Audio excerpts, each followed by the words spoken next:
Hello and welcome to the Bat Cave. I'm your host, BlindBat8719. On today's video, I'm going to be going over my Tazri Beacon of Unity Brawl deck. But before I do, I'd like to make a small ask.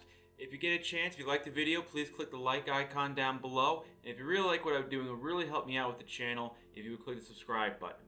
With that out of the way, Tazri Beacon of Unity is a 5-cost commander, 4 and a white, legendary creature, human warrior. The spell costs 1 less to cast for each creature in your party. And then she has a lot of 2 hybrid stuff, so either a combination of black, blue, red, and green, or just 2 generic for all of that, for a total of 8 generic. Look at the top 6 cards of your library. You may reveal up to 2 cleric, rogue, warrior, wizard, and or ally cards from among them and put them into your hand. Put the rest on the bottom of your library in a random order. There are no allies in this set. That is more for compatibility with older Zendikar sets. Basically, we will just be looking for clerics, rogues, warriors, and wizards. And with the deck, when I've had some trouble trying to build it, because I kept trying to make it thinking it's a 5-color deck. I realized ultimately she is not a 5-color deck. There is no green in the deck. I do have some lands that do tap for green in order to make her ability cost a little bit cheaper, but there is no green in the deck. So into the deck now. Luminarch Aspirant is a human cleric. That's why it's in here. It's a great aggressive strategy. We are more on the aggressive side as we have skew more towards the early side to make Tazri cheaper. The best way to use Tazri that I've found has been to play her out for a little bit of a reduced rate and then start using her as card advantage to get more creatures into our hand. So that's why Luminarch Aspirant is the first one up on deck. It's a cleric, and it puts 1/1 counters on our creatures, making them bigger. Ghostly Pilferer is a rogue that in this format, since our commander starts in the command zone, it is not in their hand. If we have Ghostly Pilferer out, when our opponent casts something, cast their commander, we will be drawing a card automatically. He can also get in unblocked if we discard a card, and he can draw us cards when he untaps if we pay 2. Nimble Trapfinder is just a really good rogue. He usually will be unblockable if we play another creature in our party on that turn, and if we have a full party, all of our creatures get to draw us a card whenever they deal combat damage to a player. Mill Priest of Oblivion. This is a cleric that can let us either play early as an aggressive 2-drop, or we can play it for 6 and get something back from our graveyard. Fire Prophecy for a little bit of damage removal, a little bit of creature removal. Deal some damage to a creature, draw a card if we have too many things we want to have in our hand. Rotag Bug Catcher is just a trampling warrior that gets bigger for each creature in our party. Heartfire Immolator is a wizard with prowess that we can deal damage to target creature or planeswalker. Robber of the Rich is a rogue that can give us some card advantage as well if our opponent has less cards in hand. Has more cards in hand than we do. Arcane Signet for mana fixing. Mazemind Tome as a poor man's Sensei's Divining Top to smooth out our draws and hopefully put some cards in our hand later on in the game. Stonework Pack Beast is kind of just a catch-all for whatever party member we're missing at the moment. Shatterskull Smashing acts as a removal spell and our 24th land in the deck. Maul of Skyclaves is in here to kind of help us win some fights and give some creatures some invasion, hopefully break up some ground stalls. Of One Mind is a card draw in here. I have found that actually the deck is a good mix of humans and non-humans. Tazri herself is a human. So this one I found is more often than not going to cost 1 blue to draw 2 cards. Brazen Borrower in here. It's a rogue. It also has Petty Theft to bounce something, so it gives us our 61st card in a sense in that regard, or 63rd card. Foreboding Fruit is in here for some card draw. I found this one's one of the better ones to play in multicolor decks. We don't really care too much about that. The Adamant. Veto Thorn of the Dusk Rose is one of our win cons ways we can win in the game, especially if it's late and we have a big board stall. We can just swing in, and whatever gets through deals to them, and everything else has lifelink. We'll just deal them of all that damage. Nighthawk Scavenger is in here as a efficient rogue that gets bigger as the game goes on. Relic Robber, to me, this is just a fun card to be able to do. Leave behind a little construct that deals 1 damage to our opponent. I've had a few games where he would be out, he'd make a few Goblin Constructs, they'd wipe the board with Ugin, and these would stick around to perpetually annoy our opponent. Valakut Exploration is in here as a sort of card advantage. I thought this would be kind of interesting that to play lands and keep getting extra cards that way. Linvala, Shield of Seagate's one of the wizards in the deck. She can help us prevent board wipe by giving everything indestructible. And if we happen to have a full party, target creature, target non-land permanent opponent controls can't attack or block or use its activated abilities. Skyclave Relic's in here for mana fixing and a little bit of ramp. I don't expect us to kick it that much, but that is an option. Mangara the Diplomat as a cleric with lifelink and will hopefully act as card advantage if our opponent plays is either drawing too many cards or is too aggressive with their attacks. Squad Commander is in here to let us go wide. Also gives our creatures +1/+0 and indestructible if we have a full party. Mothra is just another insurance policy. Or I'm sorry, Luminous Broodmoth is in here as another insurance policy against board wipes. We do want to go wide and play a lot of different creature types. This way then, if they kill everything in one shot, everything will hopefully get flying and come back. Shadow of the Sky as a board wipe, and if we have a big enough creature, we'll draw a card. Inscription of Insight, a little more on the versatile side.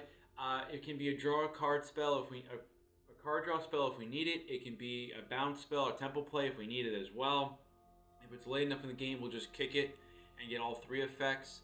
Fire's Invention to help with our mana. It's really nice to have Fires out, have Tazri for free, and leave our mana open to now search for more creatures to put into our hand to cast for free.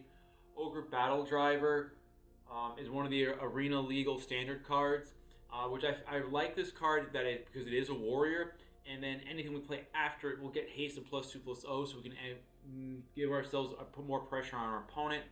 Outlaws Merriment I feel is one of the must-haves if you're going to build a Tazri deck, as it makes 3 out of the 4 members of your party every turn. So that's why this is in the deck. And with the Return Kings in here, because technically, well, we can be a 5-color deck, so why not play one of the best 5-color cards in the format? So that's really why he's in here.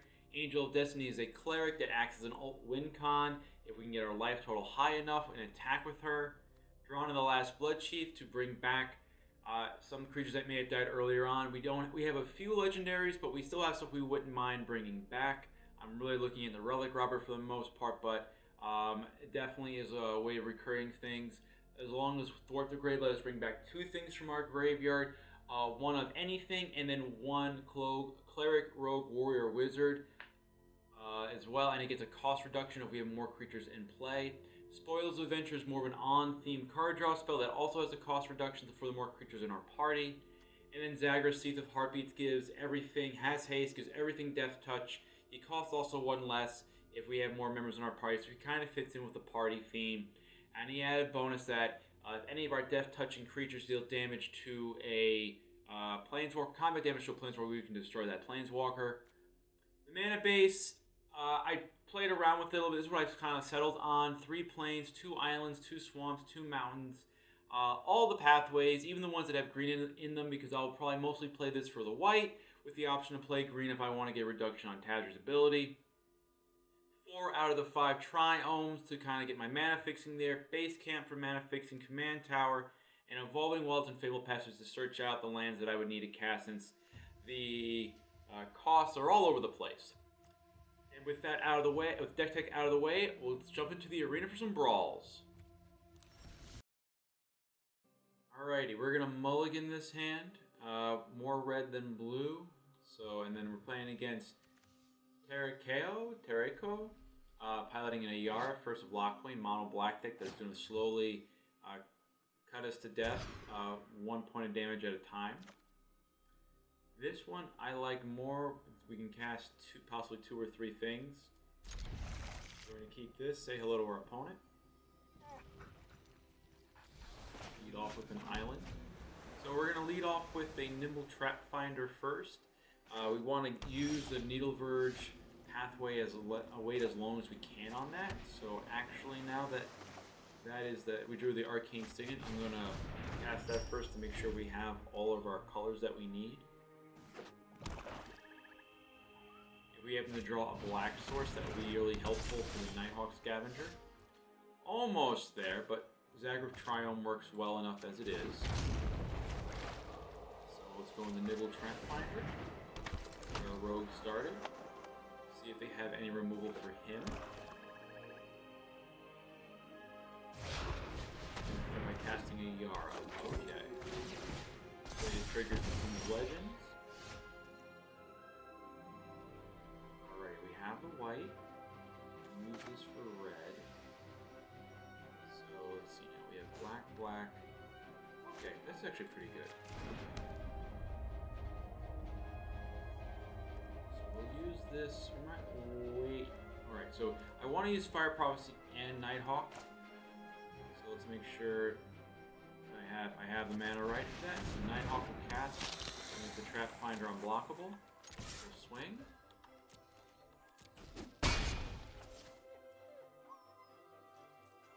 I don't think you're just gonna have Village Rites to sack Ayara in response. And Nighthawk's a good enough blocker at the moment. Murder. Okay. Murder happens. Pass our attackers. In that case, I may have wanted to do that before he attacked. To limit the amount of cards they can draw. So it's possibly a Village Rites. Never mind that. I actually am going to decline here because I think the Maul is good, and having another land in hand even better.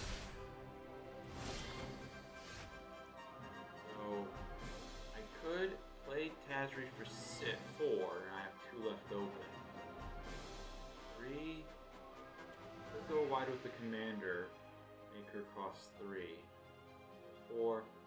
I'm going to be aggressive. Actually, let me hold off on that. Let's play out the squad commander to go a little bit wide.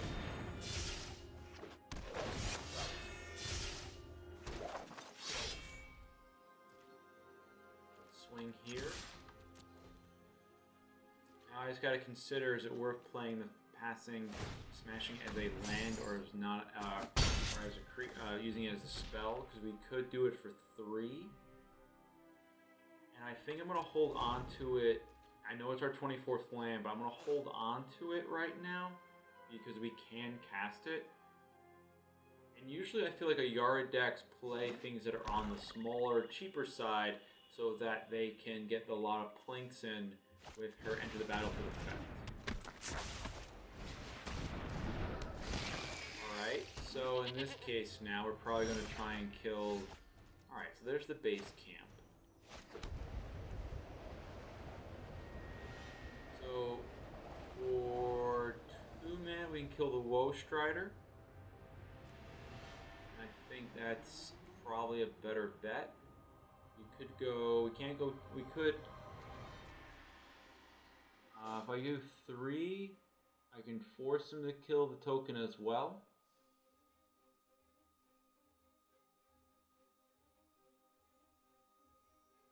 I think them being able to... have the Woe Strider is something I probably should kill right now. So 3. Target these 2. Submit that way. Auto pay.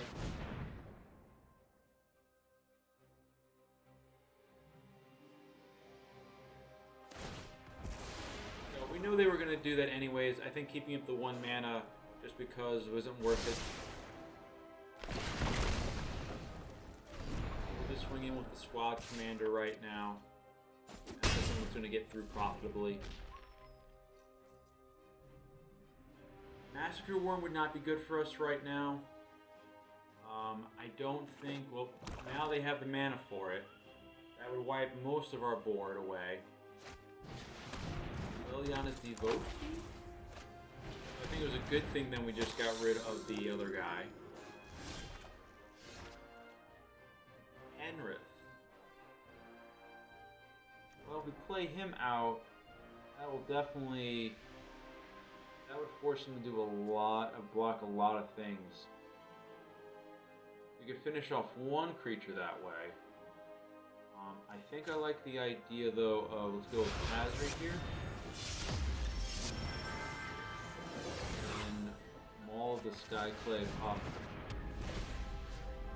The squad commander. And swing with these 2. them down to 12. It's entirely possible that they're going to just use Vito's ability, give everything lifelink. That's not happening now. Alright, they're trying to gain some of that life back that I took from them.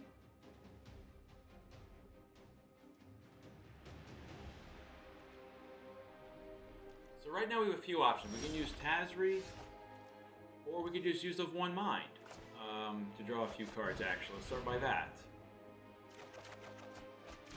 Mazemind Tome and a Ketria Triumph.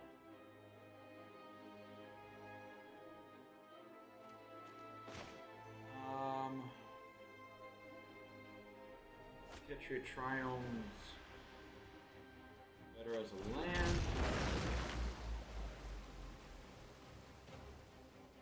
I think Tazri's worth attacking in with. And we can use her ability. 5. She can take out something at least. And if they choose a block. Okay, I forgot about the rat. Alright, so now that I see the combo, that is not good. The rat's gonna chump us, and then we'll draw a card with Ayara.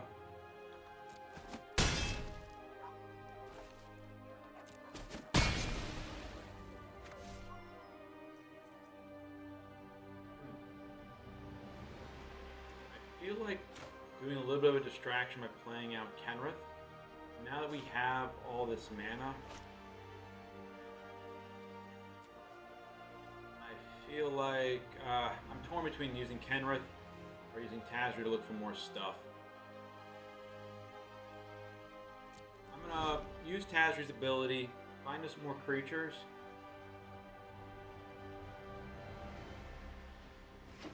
As I'm hoping she'll be a draw 2 effect. How many cards do they have in their grave? They only have 2 in their graveyard, so they cannot bring back the Woe Strider just yet. Thieves Guild Enforcer, alright. What are we losing?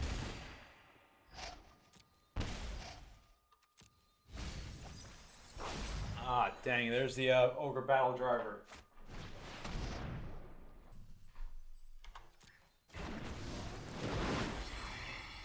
Alright, a Rankle that we have no answer to blocking to. If our opponent... Alright, no 2. Zagras would have been nice there as well.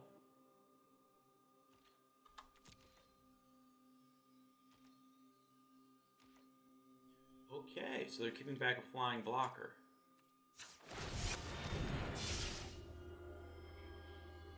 Alright, we're like Robert and Brazen Borrower.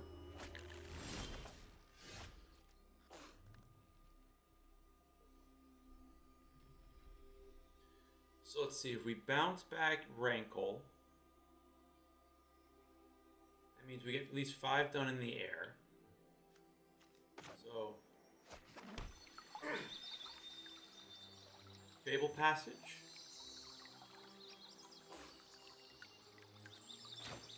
Do Kenrith, we can give everything haste and trample.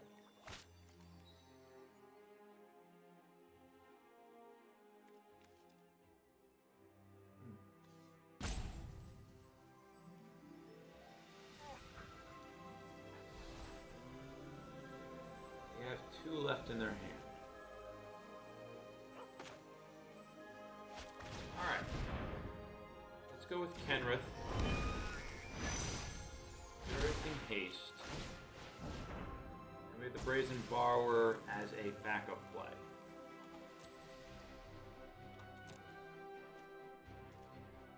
So that will get through no problem. Thieves Guild will probably kill Tazri. This will get through no problem. Kenrith. We don't have Death Touch, so the 1/1s aren't worth swinging in with.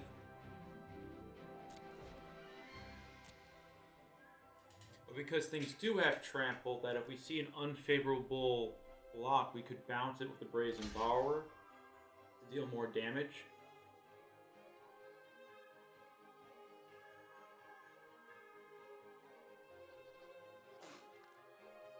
So far, right now, we have lethal on the board. I did forget about the rat trick, but it's too late now for that, unless the rats are 3. Actually, it doesn't matter if the rats were 3 or not. It's more that this is a 1-3 butt, so that does better blocking. So far, we have definitely 2. So if they try to deal another, oh, never mind that. Okay.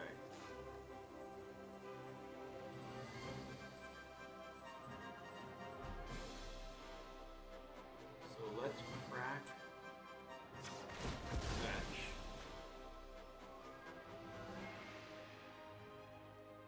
And let's get, oh, alright, let's get a black.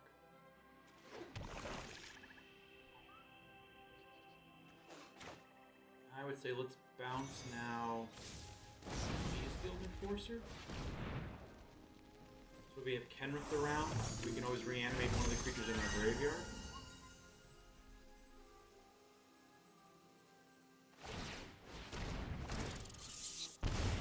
We are going to lose our Nimble Trapfinder, unfortunately. First strike happens there, don't have to worry about it. We got him down to 1.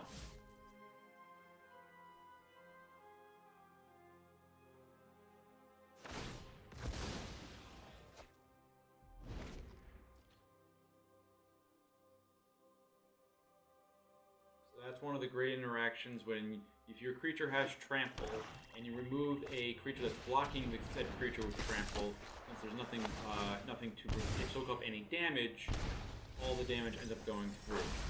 The valid code explanation would have been a fun way to have taken over here. Let's see now. On the board, 2, 3, 4, 5, 6, 7. Entirely possible they should maybe swung and used Veto's ability to hit us hard and gain life back. Probably is wrong, actually. I like that as a win condition, though. I do think if we can spring it, we want to go for Zagras. That's 5 and 1, so we need 6 mana. So I think Kenrith with getting us back Zagras and giving everything trample is going to be the key to winning. As the interaction with trample and death touch allows you to deal just the 1 point of damage, which is lethal to the creature, and the rest gets trampled over to the opponent. So let us do that. Grab a Zagras.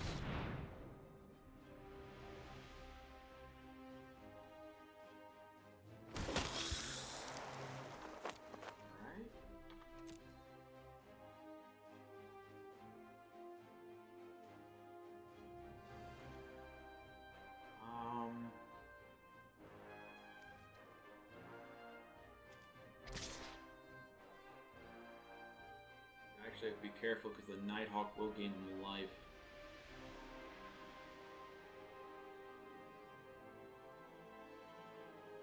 I deal the 4 here. Still think this is actually fine. Let's force them in with this since we're so close. But I think even if they gain this and it puts them up to 10. Again, they're not blocking 3 points, 2 points, 3 points. They're only 1 each. They only can prevent a total of 6. Unless, of course, they have something like that in their hand. Okay. That is fine. It's still first strike damage, though. The Grasp of Darkness is not it.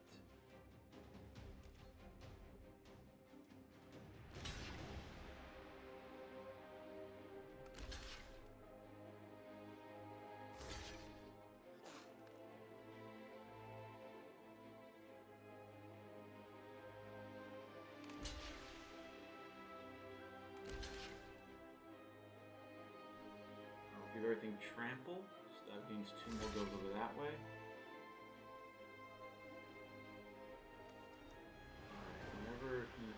battlefield. So we might lose. We'll be cutting it close. Let's go with that. Let's add all creatures gain trample.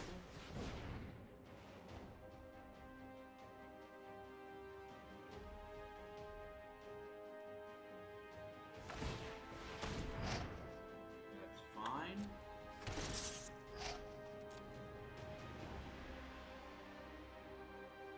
Gonna put us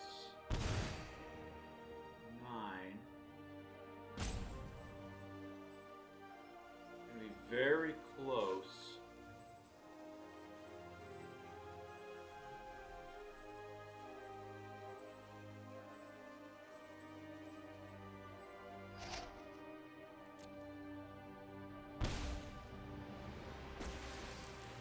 Give something a +1/+1 counter. Anything we can save?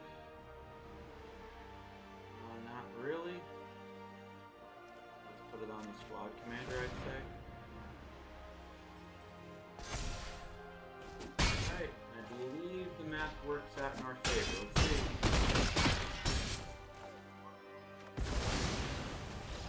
Woo! Alrighty, got there.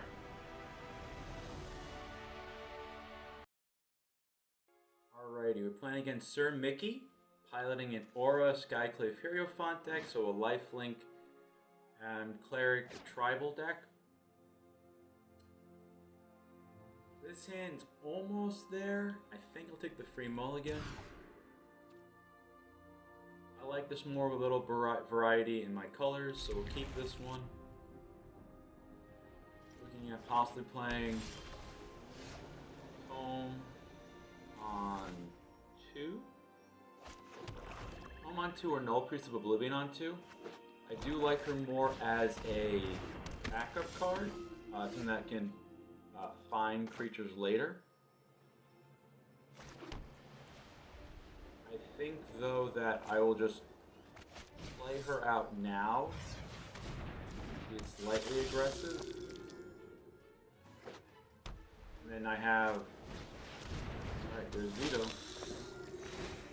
So Vito's gonna have to die. Alright, so we're not gonna be attacking anytime soon.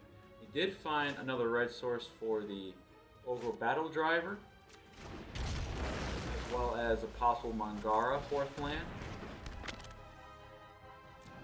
So no attacks here, as they can easily block it. So they have now, okay, Orah is on board. A little board wipe is looking really nice right about now.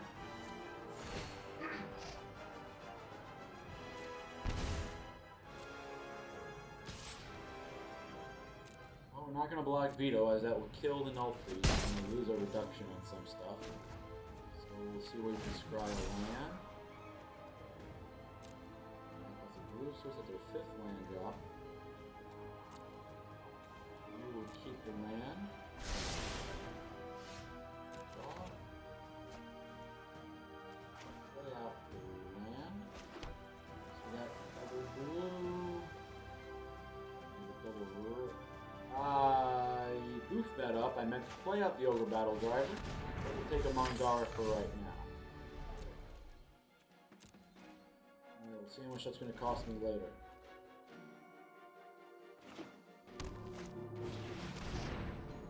That would have been a warrior, and that would have made everything a little bit cheaper.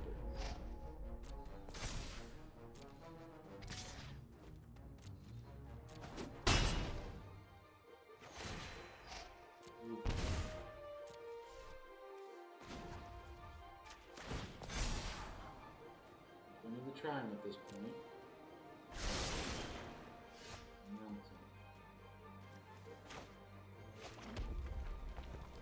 First strike. Zagras doesn't do as much as good.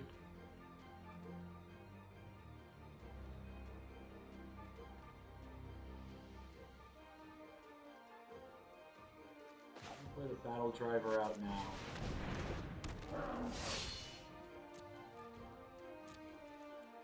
And hopefully our opponent might get overzealous. That's not good. There goes Mangara, I would say. Ooh, the Battledriver. Okay. These guys swinging in, thinking of attacking a couple creatures now, maybe. Alright, just the one.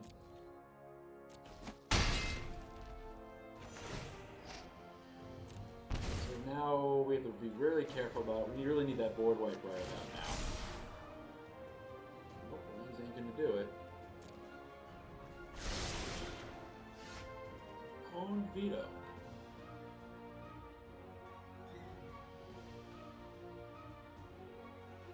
Does veto get us there? Veto doesn't do much.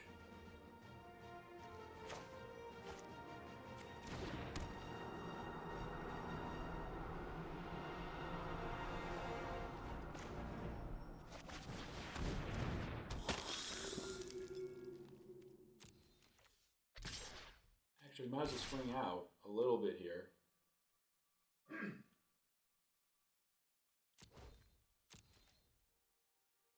Just to try to gain some life back.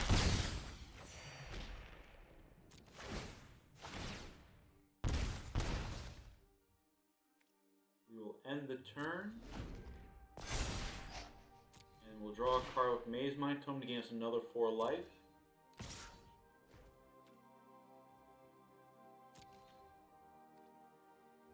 Ooh, actually, this might be exacts. Yep.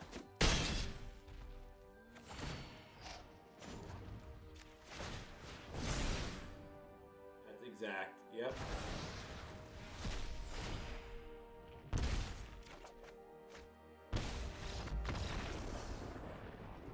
Oh well. Happens sometimes. Alright, this hand looks like it's a very nice start to it with Robber of the Ridge, Maul, the Skyclaves, Mazemind Tome.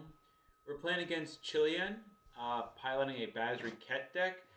These decks can get very aggressive and can get out of control really quickly with the +1/+1 counters that Basri gives its creatures. Throw the opponent, lead off with Survive Triumph.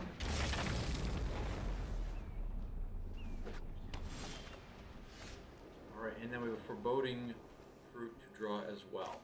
Alright, so let's lead off with a Robber of the Reach. And we get a card? We get a card. A Glass Casket. Oh, that's really good to have, actually.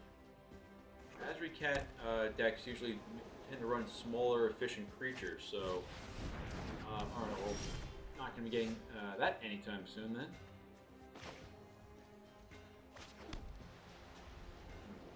A little bit of a damper on our plays. So let's go for Foreboding Fruit, and we'll just use more card advantage, I would say then. Alright, so next one we'll have 4 mana. We could go Bug Catcher and Fire Prophecy. Or we do Bug Catcher with Mazemind Tome. So just pressing him up. I will guard your advance. Which would not be good for us. We don't have any blue.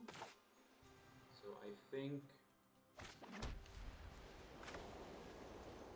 we'll go with Bug Catcher right now.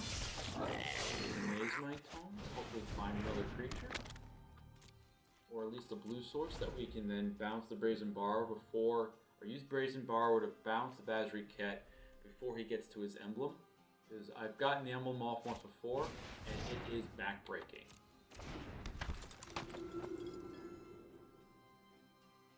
Alright, so we can use Fire Prophecy to destroy the Luminarch Aspirant now is on the our time turn. to strike. Basri's at 5. We'll have a 3/2.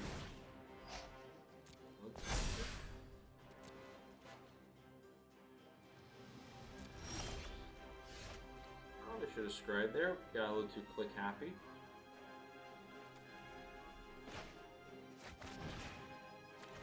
Fire Prophecy here.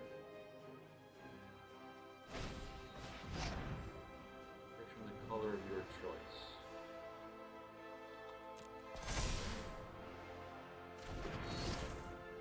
That is red then. Play a Heartfire Accumulator then. Let's scry now before I forget. 5th land source, and it's black.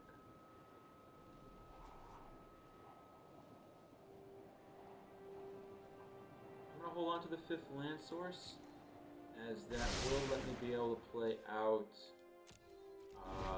Tazri and a Maul the Skyclaves on the same turn.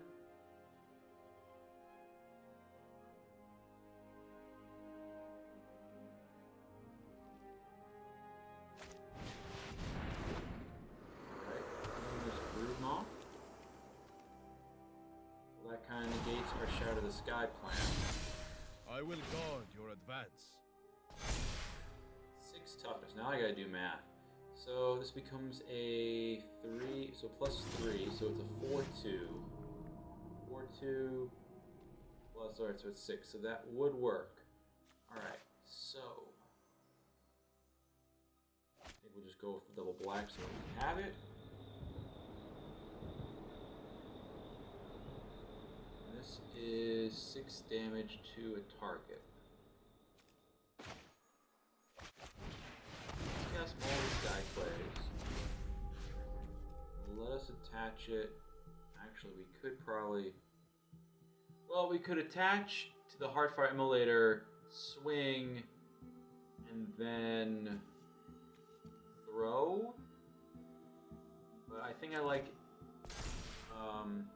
using the bug catcher more so because it will definitely get through.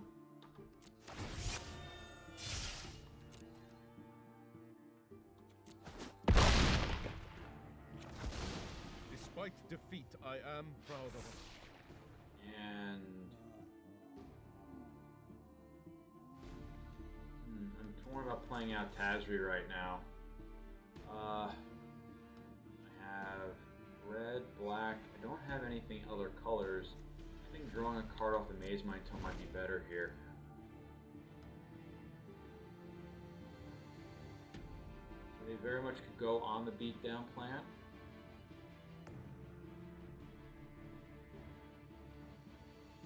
And I think the bug catcher getting large is very helpful. Vanishing Light.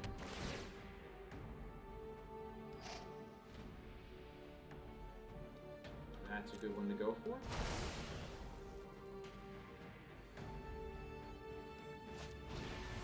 Season Hollow Blade. Another problematic permanent to deal with.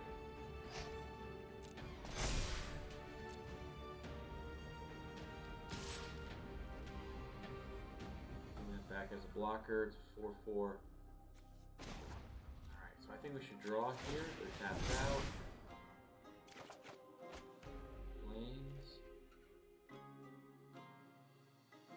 Blocks. I'll do the cost reduction for Tazri instead. Scry, see what we have. Actually, no, I'm not going to scry. I'm just going to draw naturally. Fires of Invention. Alrighty, that gets us out of a little bit here. So let's play out fires.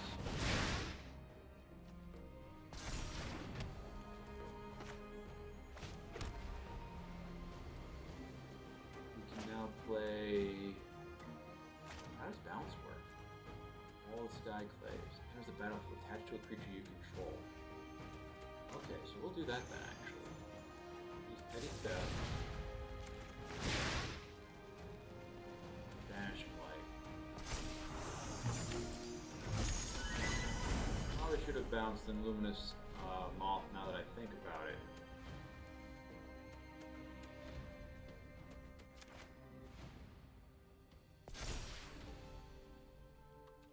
Now we can swing with Immolator.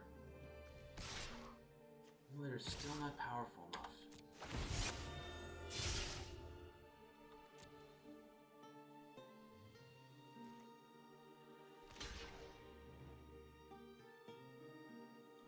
And the first strike damage.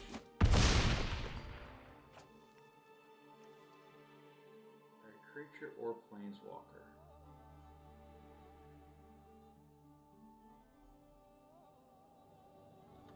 Those two will bounce off. Oh. Damage on that.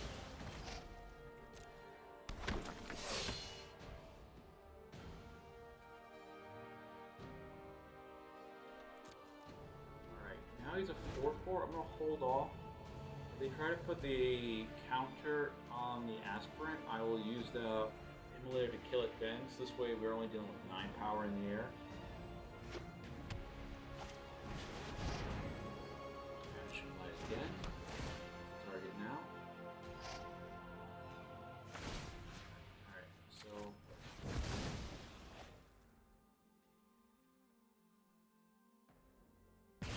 kill that now. Because now that everything has flying, the Shatter the Sky is better because nothing will come back. So we'll take 9 here, go down to 10.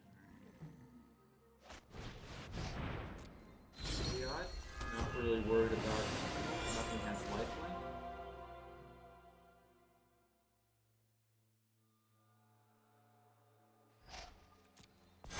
Alright, I lied. We're not taking 9, we're taking 10 damage.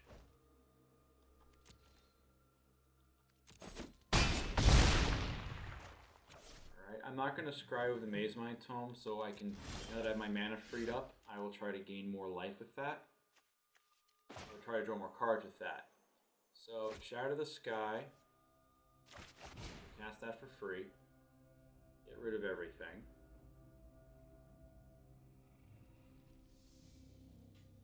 They could discard their last card to keep the Seasoned Hollowblade around, which is fine.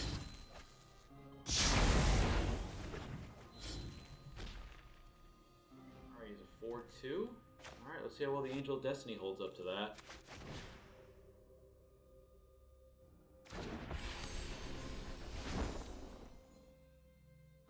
Those are our 2 spells for the turn. We will now be drawing off the Mazemind Tome at some point.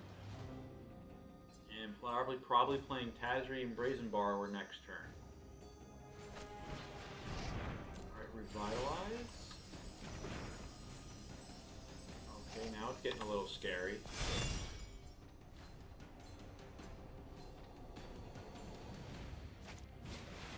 Commanding Presence. Okay, really scary now. 7-5, can't give it lifelink. No point in trying to block, I'd say, right now. Make sure I'm not mixing any of this up. So he can get his token. I'm fine with the token. Take the 7 damage.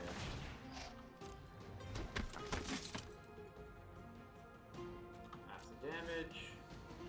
We'll draw our card.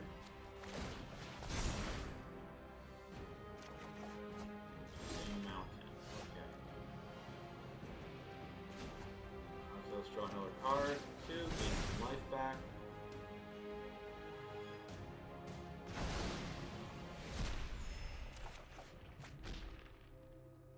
Kind of a little bit ridiculous. Let's cycle the trial. Find anything else? No, Priest of Oblivion. Okay. That lets us get back. Oh, we can't pay the kicker cost. Okay, so we can't pay the kicker right now. Let's play out the blue source. And I think we just gotta stay back just one more time. We gain 4 life. If he gets rid of the 1 blocker, we're done though.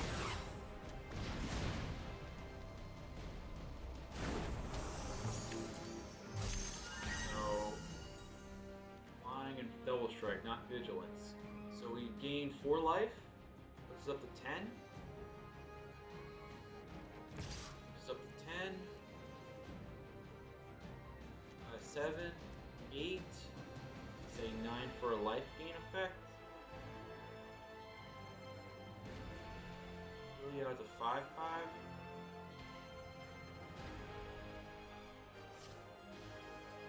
I want to. But if they play out Basri Ket, Heliod becomes a creature again. So that's something we have to be able to answer.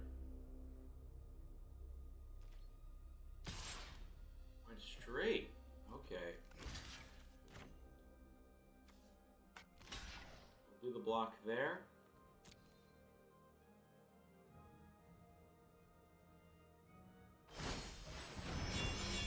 Lifelink, totally fine.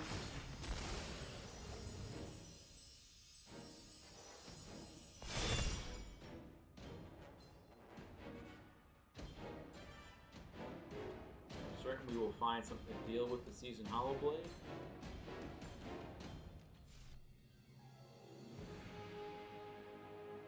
So we need... Okay.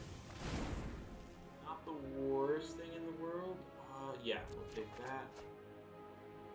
I still want to bring back Tazri with No Priest.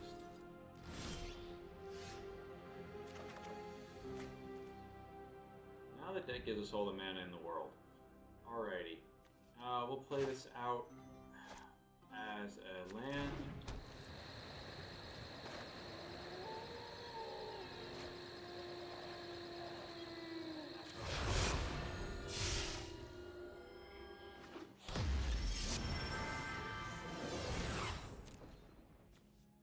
I should be able to do this for activate the ability. Basically, green. Yeah. All right. That leaves me. Or I could menace and lifelink. And then what do I bring back? That's the issue. I bring back Brazen Borrower again. Robber of the Rich doesn't do much because I got 1, 2, 3, 4. Badger puts him to 5. If I use the 4 for this, I don't like that's covering up the mana.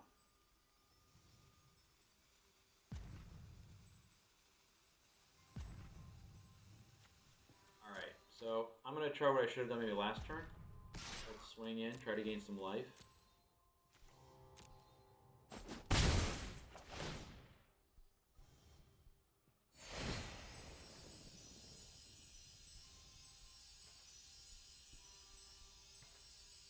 Why does he gain life?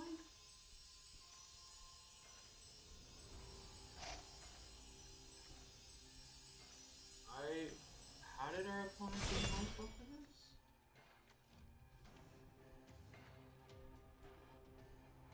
Oh, I'm sorry. The Angel Destiny itself gives it life. So that's a mistake. Alright, so this was a mistake. And I've fallen for the trap 2 again with the Giant Killer. I can't even kill it. Alright.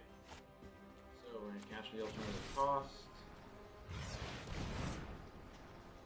Alright. So, yep.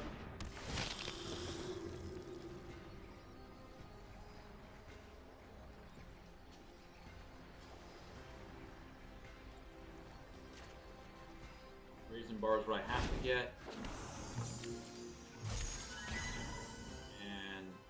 Might get there, we might not. I think the play will probably be Giant Killer, tap down the Angel of Destiny. I'm sorry, not tap down the Brazen Borrower. Basri Ket. That should probably, I think that should be enough for that. 2 for this. Plus the Basri Ket, that's 9. We block all out. We block, we can get the 10 with the Oblivion, so we might still be able to survive.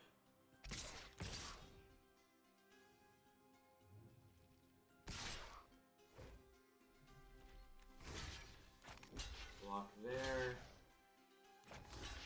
Block there. You have to get to 15 life more, so we have to get the 40 life. First strike damage.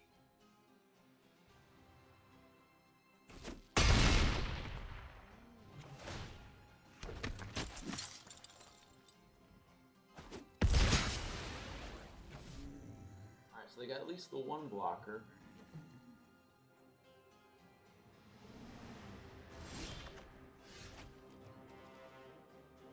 Might as well cast, well, we can cast whatever we want at this point.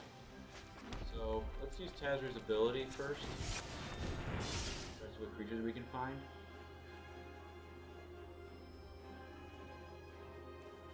Like Vito and Ogre Battledriver. Probably some good cards to be having right now.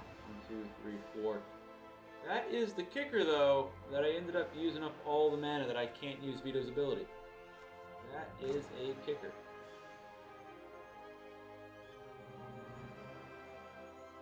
Vito does not have... Okay. That's the alternative cost.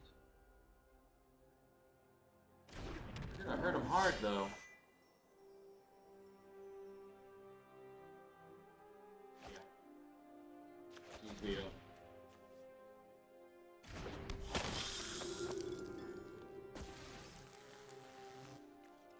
Angel does have lifeline.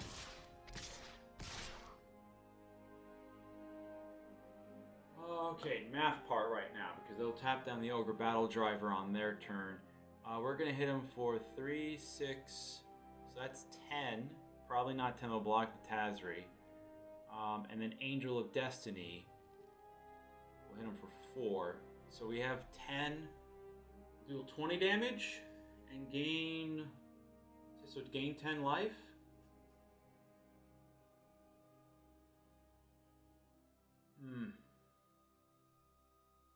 Probably not enough.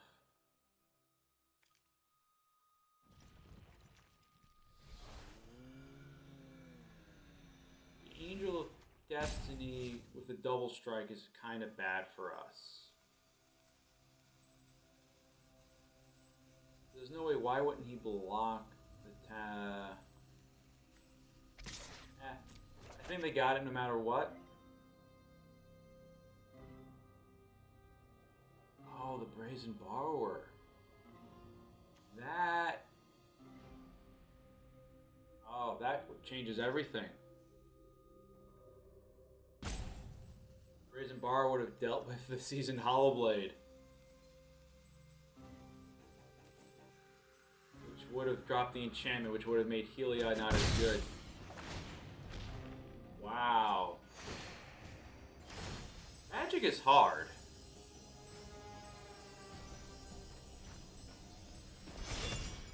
Did he go for 2 blocks?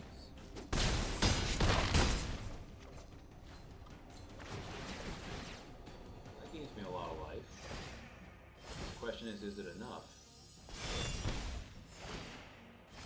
Not enough, because I keep forgetting how Angel of Destiny works.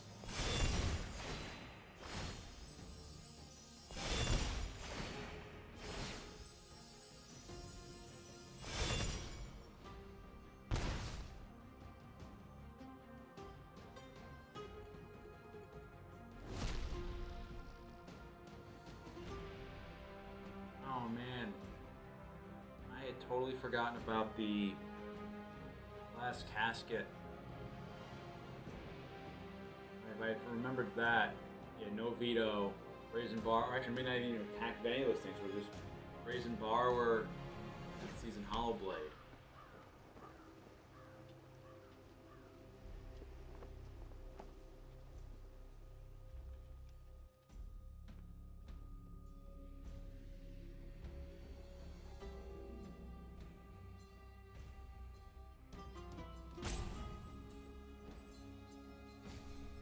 My opponent's waiting on, unless they don't realize it fires an invention, I can't cast anything.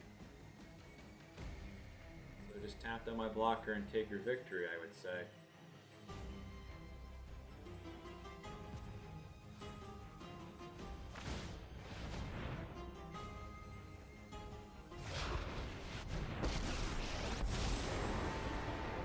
I mean, if he thinks I have something and I don't, I'll take it. You know, he's swinging with everybody at that point.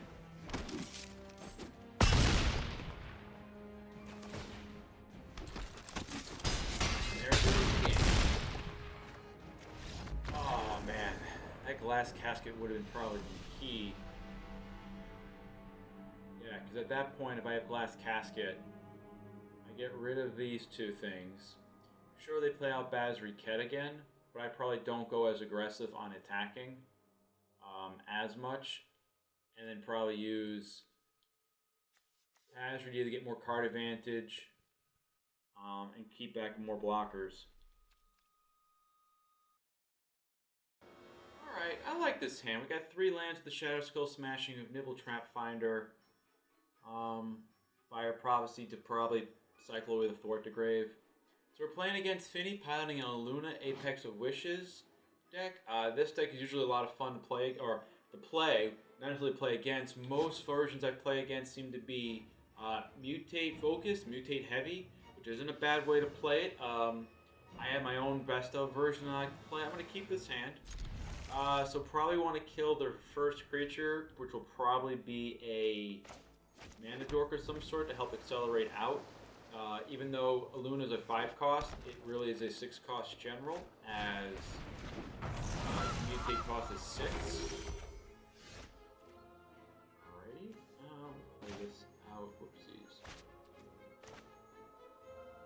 take the hit here now. I'd rather keep the options open for the pathway as to what color I want to use it for. It probably will be red,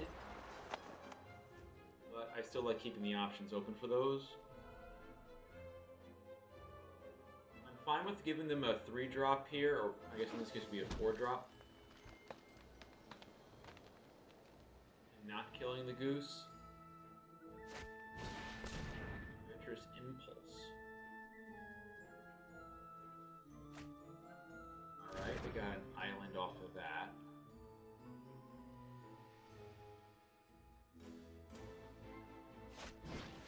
Polywog Symbiote. We got a swamp.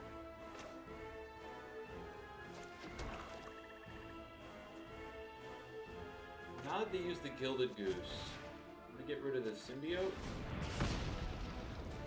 And at this point, Thwart the Grave is probably still harder to cast than the Kenrith.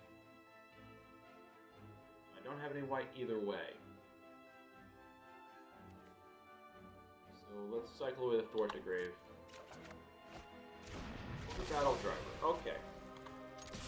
That's a little bit better. So we have double red for that next turn. And then at that point we draw a white source. We're going to be in the driver's seat here.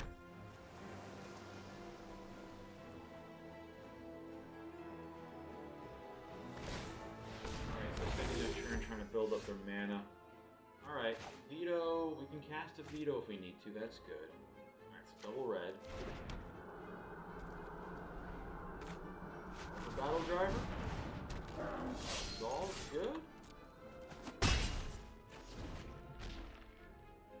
Alright, so they're up to 4 mana. No red at the moment. The Gilded Goose is probably their red source. It's entirely possible this actually isn't playing any red. It could just be a blue-green deck. As the Apex ability, it's a hybrid red-green, so they don't actually need red to mutate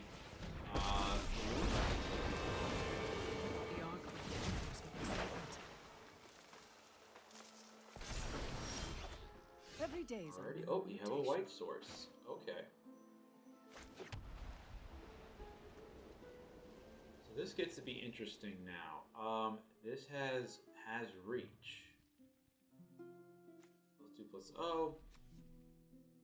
Alright, so I would say let's go with 2/2 and haste, right? No trample. Alright, so let's play out Tazri. 3. For haste. This will make Trapfinder unblockable.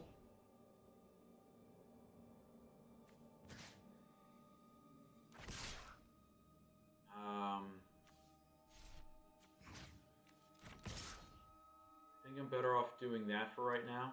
I'll keep the Ogre Battledriver back. I don't actually want to lose him, as he will give haste and save me some mana on ability.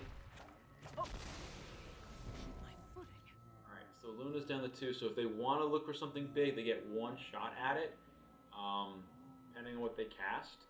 Right now they can cast a 4-drop unless they drew their 5th land.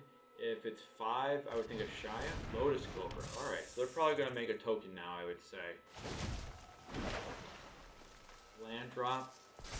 So that's 4. They have nothing with reach, so they get to live a flyer still. Fair enough. Alright. Heartfire Immolator. That actually would take care of... Why is the auto tapper doing that? Z that up. Who will we be playing next turn? Probably Illuna, I would say. So let's see if... Oh, I see why, yeah. Alright, I'm